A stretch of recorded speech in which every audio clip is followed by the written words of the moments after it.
Guys, magsabaw kog manok guys, kay lami makahigop sabaw guys. Ay, kay sige uwan sus karon guys nakahuna-huna ko guys nga magsabaw ko og manok. Ano ni siya guys? Ito guys, linagyan ko ng sayote. Sayote. Tapos guys, ukay-ukayon. Ukay-ukayon guys. Lamig ko manok guys. Okay. At ito guys, lagyan ko ng 2 basong tubig.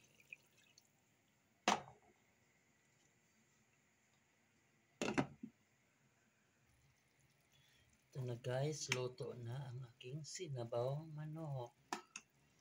Ready for it na guys. Ready for higop. Ito po ang sinabawang manok. Look at guys. Linagyan ko ng kunting kalamunggay at saka tangad para mabango siya. Lagyan ko na ng sayote. Manihapon na tani guys.